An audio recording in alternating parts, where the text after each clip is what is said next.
ತರಗತಿ ಪ್ರಾರಂಭ ಮಾಡೋಕ್ಕಿಂತ ಮುಂಚಿತವಾಗಿ ನಮ್ಮ ಒಂದು ಯೂಟ್ಯೂಬ್ ಚಾನಲಿಗೆ ಸಬ್ಸ್ಕ್ರೈಬ್ ಆಗಿ ಪ್ರತಿನಿತ್ಯ ತರಗತಿಗಳನ್ನು ವೀಕ್ಷಿಸಿ ಅನ್ನುತ್ತಾ ಇವತ್ತಿನ ಒಂದು ತರಗತಿಯನ್ನು ಪ್ರಾರಂಭ ಮಾಡ್ತಾ ಹೋಗ್ತೀನಿ. ಇವತ್ತಿನ ತರಗತಿ ಕರ್ನಾಟಕದ ಒಂದು ಮಣ್ಣುಗಳ ಬಗ್ಗೆ ಸಂಪೂರ್ಣವಾಗಿ ಚರ್ಚೆಯನ್ನು ಮಾಡ್ತಾ ಹೋಗ್ತೀನಿ. ಯಾವ ರೀತಿಯಪ್ಪ ಅಂದ್ರೆ ಈ ಒಂದು ತರಗತಿಯೊಳಗೆ ಕೆಂಪು ಮಣ್ಣು, ಕಪ್ಪು ಮಣ್ಣು, ಚೆಂಬೆಟ್ಟಿಗೆ ಮಣ್ಣು, ಮೆಕ್ಕಲು ಮಣ್ಣನ್ನು ಈ ಒಂದು ತರಗತಿಯೊಳಗೆ ಸಂಪೂರ್ಣವಾಗಿ ಚರ್ಚೆಯನ್ನು ಮಾಡ್ತಾ ಹೋಗ್ತೀವಿ. ಹಾಗಾದರೆ ಈ ಒಂದು ಭೂಮಿಯ ಮೇಲಿನ ಒಂದು ತೆಳುವಾದ ಒಂದು ಪದರನ್ನು ಎಂತ ಕರಿತಪ್ಪ ಅಂದ್ರೆ ಮಣ್ಣು ಅಂತ ಕರಿತಾ ಹೋಗ್ತೀವಿ. ಅಂದ್ರೆ ಈ ಭೂಮಿಯ ಮೇಲಿರುವಂಥ ತೆಳುವಾದಂಥ ಪದರ ಇರ್ತದಲ್ಲ ಅದನ್ನು ಮಣ್ಣು ಅಂತ ಕರಿತಾ ಹೋಗ್ತೀವಿ.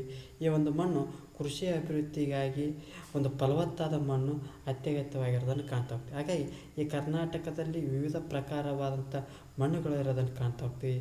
ಹಾಗಾಗಿ ಏನು ಮಾಡ್ತಾ ಹೋಗ್ತಾರಪ್ಪ ಅಂದರೆ ಈ ಕರ್ನಾಟಕದ ಮಣ್ಣುಗಳನ್ನು 4 ರೀತಿಯ ವಿಭಾಗಗಳನ್ನಾಗಿ ಮಾಡ್ತಾ ಹೋಗ್ತಾರೆ. ಅಂದ್ರೆ ಕೆಂಪು ಮಣ್ಣು, ಕಪ್ಪು ಮಣ್ಣು, ಚೆಂಬೆಟ್ಟಿಗೆ ಮಣ್ಣು, ಕರಾವಳಿಯ ಒಂದು ಮೆಕ್ಕಲು ಮಣ್ಣು ಅಂತಂದು ಕರಿತಾ ಹೋಗ್ತಾವೆ. ಹಾಗಾದರೆ ಒಂದೊಂದೇ ಚರ್ಚೆ ಮಾಡ್ತಾ ಹೋಗೋಣ. ಮೊದಲನೇದಾಗಿ ಕೆಂಪು ಮಣ್ಣು ಅಂತ ಅಂದ್ರೆ ರೆಡ್ ಸಾಯಿಲ್ ಅಂತ ಹೇಳ್ತಾ ಹೋಗ್ತಾರೆ.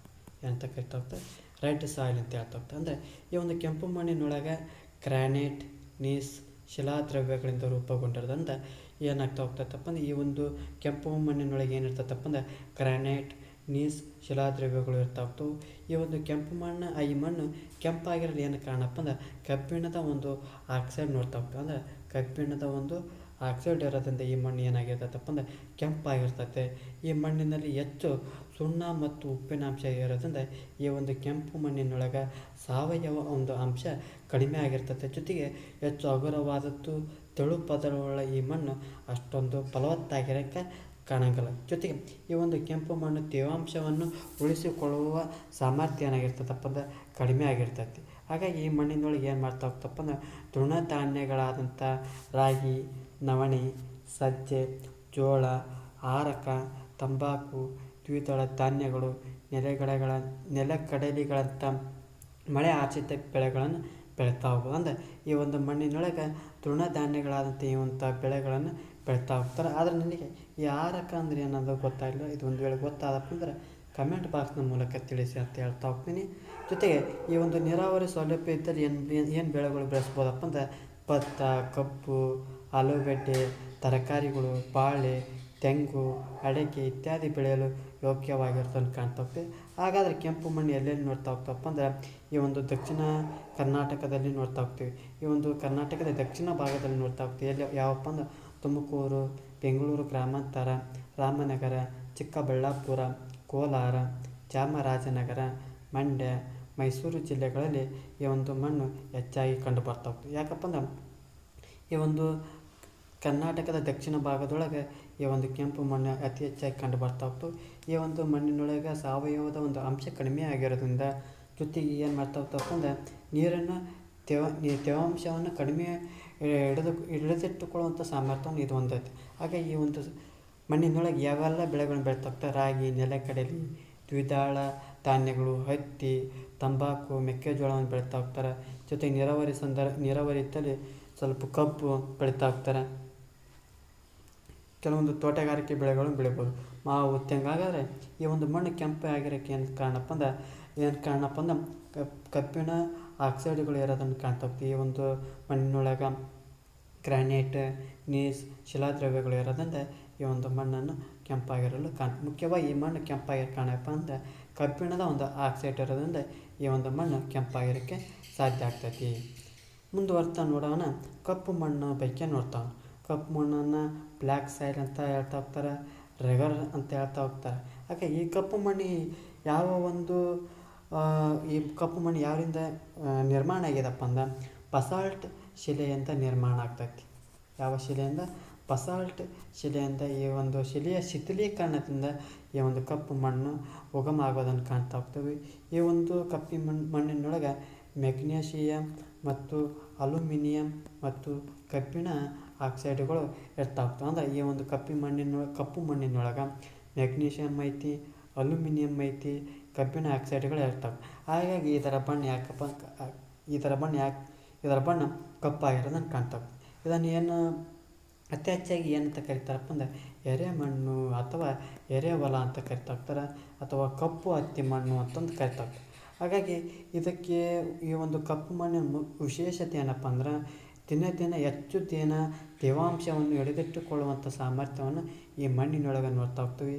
ಜೊತೆಗೆ ಈ ಒಂದು ಮಣ್ಣಿನಲ್ಲಿ ಹತ್ತಿ, ಜೋಳ, ಸೂರ್ಯಕಾಂತಿ, ಮೆಣಸಿನಕಾಯಿ, ಮೆಕ್ಕೆಜೋಳ, ಬೇಳೆಕಾಳು, ಕಬ್ಬು, ಈರುಳ್ಳಿ, ಭತ್ತವನ್ನು ಬೆಳೀತಾ ಹೋಗ್ತಾರೆ.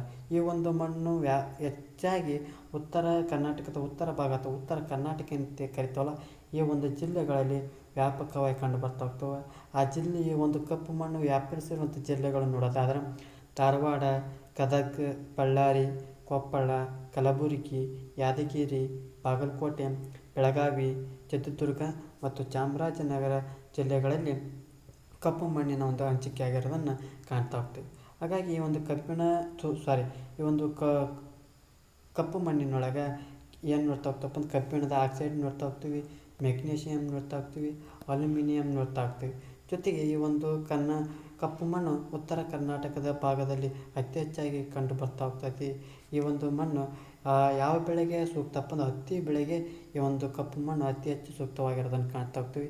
ಈ ಒಂದು ಮಣ್ಣಿನೊಳಗೆ ಕಡಲೆ, ಜೋಳ, ಸಜ್ಜೆ, ಸೂರ್ಯಕಾಂತಿ, ಶೇಂಗಾವನ್ನು ಈ ಒಂದು ಹೊಲದೊಳಗೆ ಬಿತ್ತನೆ ಮಾಡೋಕ್ಕೆ ಮತ್ತು ಉತ್ತಮವಾದಂಥ ಬೆಳೆಗಳಿಗೆ ಸಹಕಾರವನ್ನು ಈ ಒಂದು ಕಪ್ಪು ಮಣ್ಣು ಮಾಡ್ತಾ ಹೋಗ್ತೈತಿ. ಹಾಗಾದರೆ ಮುಂದುವರೆದು ನೋಡ್ತಾ ಹೋಗೋಣ ಜಂಬೆಟಿಗೆ ಮಣ್ಣನ್ನು ನೋಡ್ತಾ ಹೋಗೋಣ. ಅಂದ್ರೆ ಈ ಒಂದು ಜಂಬೆಟಿಗೆ ಮಣ್ಣು ಏನು ನೋಡ್ತಾ ಹೋಗ್ತಪ್ಪ ಅಂದ್ರೆ ಅಧಿಕ ಉಷ್ಣಾಂಶ ಮತ್ತು ಅಧಿಕ ಮಳೆ ಬೀಳುವಂಥ ಭಾಗಗಳಲ್ಲಿ ನೋಡ್ತಾ ಹೋಗ್ತೇವೆ. ಅಂದರೆ ಈ ಜಂಬೆಟಿಗೆ ಮಣ್ಣನ್ನು ಅಧಿಕ ಉಷ್ಣಾಂಶ ಮತ್ತು ಅಧಿಕ ಮಳೆ ಬೀಳುವಂಥ ಭಾಗಗಳಲ್ಲಿ ನೋಡ್ತಾ ಹೋಗ್ತೀವಿ. ಈ ಒಂದು ಮಣ್ಣು ಈ ನೀರಿನಲ್ಲಿ ಕರಗುವಂಥ ಸುಣ್ಣ ಮತ್ತು ಸಿಲಿಕೇಟ್ಗಳು ಮಳೆ ನೀರಿನಲ್ಲಿ ಕರಗಿ ಆ ತಳದ ಮಣ್ಣಿನ ಸ್ತರಗಳಿಗೆ ಸಾಗಿಸ್ಬರ್ತವೆ. ಅಂದರೆ ಆ ಕರಗದಂಥ ಕಬ್ಬಿಣ ಮತ್ತು ಅಲ್ಯೂಮಿನಿಯಂಗಳ ಮೇಲ್ಪದರದಲ್ಲಿ ಉಳಿತಾ ಹೋಗ್ತೈತಿ. ಹಾಗಾಗಿ ಇದು ಮಳೆಗಾಲದಲ್ಲಿ ಏನಾಗ್ತದಪ್ಪ ಅಂದ್ರೆ ಮೃದುವಾಗಿ, ಬೇಸಿಗೆಯಲ್ಲಿ ಒಣಗಿ ಗಟ್ಟಿಯಾಗಿ ಲ್ಯಾಟ್ರೈಟ್ ಶಿಲೆ ಉಂಟಾಗ್ತಾ ಹೋಗ್ತೈತಿ. ಅಂದ್ರೆ ಇದು ಮಳೆಗಾಲದ ಸ್ಮೂತ್ ಇರ್ತೈತಿ, ಆ ಬೇಸಿಗೆ ಗಟ್ಟಿ ಇರ್ತೈತಿ. ಈ ಒಂದು ಲ್ಯಾಟ್ರೈಟ್ ಶಿಲೆ ಅಂತ ಕರಿತಾರೆ. ಈ ಲ್ಯಾಟ್ರೈಟ್ ಶಿಲೆನ ಏನು ಮಾಡ್ತಾ ಹೋಗ್ತಾರಪ್ಪ ಅಂದ್ರೆ ಈ ಮನೆಗಳ ಅಥವಾ ಕಟ್ಟಡಗಳ ನಿರ್ಮಾಣಕ್ಕೆ ಉಪಯೋಗಿಸ್ತಾ ಹೋಗ್ತಾರೆ. ಹಾಗಾದ್ರೆ ಈ ಜಂಬೆಟಿಗೆ ಮಣ್ಣಿನೊಳಗೆ ಏನೇನು ಬೆಳೆಗಳನ್ನು ಬೆಳೀತಾ ಹೋಗ್ತಾರಪ್ಪ ಅಂದ್ರೆ ಮುಖ್ಯವಾಗಿ ಗೋಡಂಬಿ, ಕಾಫಿ, ಚಹಾ, ಏಲಕ್ಕಿ, ಮೆಣಸು, ರಬ್ಬರ್, ತೆಂಗು ಮುಂತಾದ ಬೆಳೆಗಳನ್ನು ಈ ಒಂದು ಪ್ರದೇಶಗಳು ಬೆಳೀತಾ ಹೋಗ್ತಾರೆ. ಈ ಒಂದು ಜಂಬೆಟಿಗೆ ಮಣ್ಣು ವ್ಯಾಪಿಸಿರುವಂಥ ಜಿಲ್ಲೆಗಳನ್ನು ನೋಡೋದಾದ್ರೆ ಉತ್ತರ ಕನ್ನಡ, ಉಡುಪಿ, ದಕ್ಷಿಣ ಕನ್ನಡ, ಕೊಡಗು, ಚಿಕ್ಕಮಗಳೂರು, ಶಿವಮೊಗ್ಗ, ಬೆಳಗಾವಿ ಈ ಒಂದು ಜಿಲ್ಲೆಗಳಲ್ಲಿ ಹೆಚ್ಚಾಗಿ ಹಂಚಿಕೆ ಆಗಿರೋದನ್ನು ಕಂಡು ಬರ್ತಾ ಹೋಗ್ತದೆ. ಹಾಗಾದರೆ ಈ ಒಂದು ಈ ಜಂಬೆಟಿಗೆ ಮಣ್ಣು ಯಾವ ರೀತಿ ಐತಪ್ಪ ಅಂದರೆ ಈ ರೀತಿ ಆಗಿರೋದನ್ನು ಕಾಣ್ತಾ ಹೋಗ್ತೀವಿ. ಅಂದ್ರೆ ಹೋಲ್ ಥರ ಇರ್ತಾ ಹೋಗ್ತದೆ. ಅಂದರೆ ಎಲ್ಲ ಅದು ಮಳೆ ಹೆಚ್ಚಾಗಿ ಮಳೆ ಆಗ್ತಾ ಹೋಗ್ತದೆ ಮತ್ತು ಅತಿ ಹೆಚ್ಚು ಆ ಒಂದು ಮಳೆ ಆಗಿ ಆ ಒಂದು ಏನದು ಖನಿಜಗಳೇನು ಇರ್ತಾ ಹೋಗ್ತವೆ ಅವೆಲ್ಲ ಹರ್ಕೊಂಡು ಹೋಗ್ತವೆ. ಹಾಗಾಗಿ ಇದು ಎಲ್ಲಿ ಕಂಡು ಬರ್ತಾ ಹೋಗ್ತಪ್ಪ ಅಂದ್ರೆ ಮಲೆನಾಡಿನ ಒಂದು ಪ್ರದೇಶಗಳಲ್ಲಿ ಕಾಣ್ತಾ ಹೋಗ್ತವೆ. ಈ ಒಂದು ಜಂಬೆಟಿಗೆ ಮಣ್ಣಿನೊಳಗೆ ಏನೇನು ಬೆಳೆಗಳನ್ನು ಬೆಳೀತಾ ಹೋಗ್ತಾರಪ್ಪ ಅಂದ್ರೆ ಗೋಡಂಬಿ, ಅಡಿಕೆ, ತೆಂಗು, ಕಾಫಿ, ಚಹಾ, ರಬ್ಬರ್ ಇಂಥ ಒಂದು ಬೆಳೆಗಳನ್ನು ಬೆಳೀತಾ ಹೋಗ್ತಾರೆ.